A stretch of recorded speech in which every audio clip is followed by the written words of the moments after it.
I feel like there's not really any messengers that I really like to use, and um, even that like I could get many people in my life to use. I think Signal's probably the closest, but I think a lot of people share my issue with not being able to get people on Signal.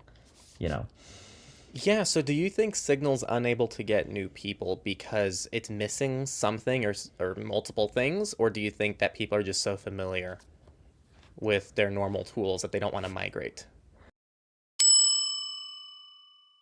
I guess like what is Signal missing that is making it that is preventing it? Like what could a new messenger do that Signal's not doing that wouldn't make it a redundant service? like this just comes back to my only issue with Signal, which is that it doesn't have usernames. So like, I guess in this case it could just be one thing that could be fixed. Um, because I feel like Yeah. I can't use it to talk to a lot of people if I don't want them knowing the phone number that I use for it.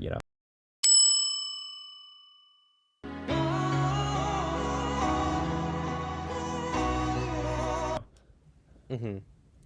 Yeah, because that's kind of my problem.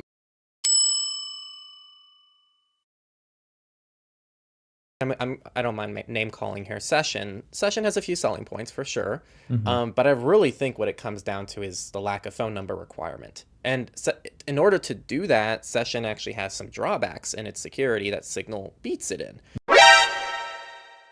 The lack of phone number requirement. And in order to do that, Session actually has some drawbacks in its security that Signal beats it in. Is this guy a retard? It's not even like a Session is better in everything kind of comparison. It's just Session solves one big issue with Signal, and in doing so creates some other problems. What you just said is one of the most insanely idiotic things I have ever heard. At no point in your rambling, incoherent response were you even close to anything that could be considered a rational thought.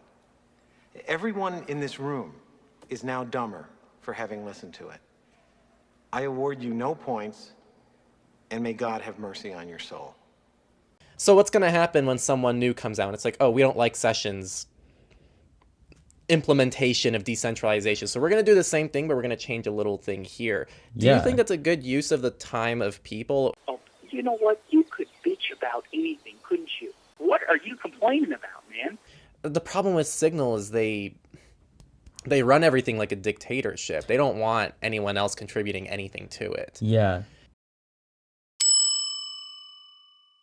We're seeing new messengers come up, I think, because Signal won't implement certain features or takes forever to do it because they kind of have their own path that they follow. Would you consider that to be oversaturate?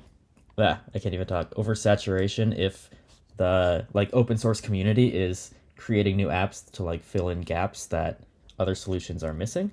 That's my issue. There's not people say like, well, this is better than Signal. It's like, well, the usability is not better. It doesn't have the same features that Signal has, and it actually is like not as secure as Signal. So it's not better than Signal. It just solves one issue with Signal. Yeah. And I feel like that's what everything is. Everything solves just one issue with Signal, but Signal still seems to be like the standard. Hmm.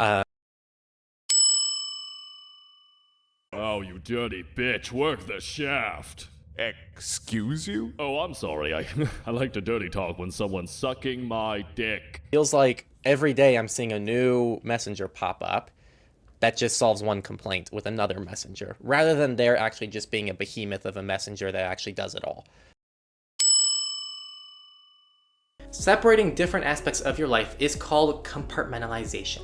Big word, simple meaning. And the more boundaries created between the activities you do, the harder it is to tie them together. Before clocking out, I will remind you this was a mindset lesson. I don't expect everybody to buy 8 different devices for different tasks, but I do expect you to start thinking about how certain aspects of your life are mixed when it could be beneficial to separate them through a physical barrier like several devices, or it may just be a digital one, using maybe something like virtual machines or separated user accounts. It's easy to send a message from one computer to another, but to make like a messenger like Signal with all of its features is tough. Yeah, and its features and with the way that it's built from a privacy and security perspective. Built from a privacy and security perspective.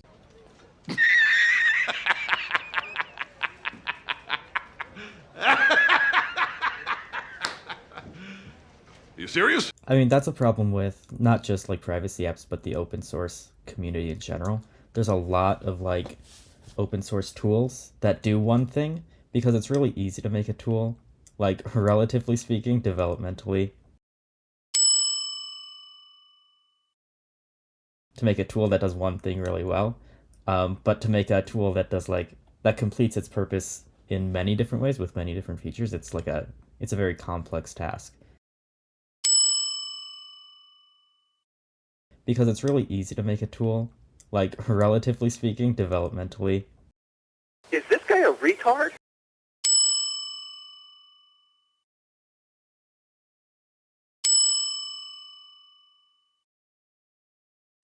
If you want us to stop shilling Apple and Google, as you so call it, then you need to do your part to help make these things grow. Support the projects you love. Either donate to them, or what would really help people is find those non-tech people around you, your friends and family who are like, yeah, I hate Apple, I hate Google, but I don't really feel comfortable messing with my phone. Be like, hey, I'll help you do it. I'll walk you through it. I'll come over one afternoon and do it with you. That, in my opinion, is the best way that we're going to start seeing wider adoption of other solutions. If you want better options, go be the change you want to see in the world. Help other people get to that level.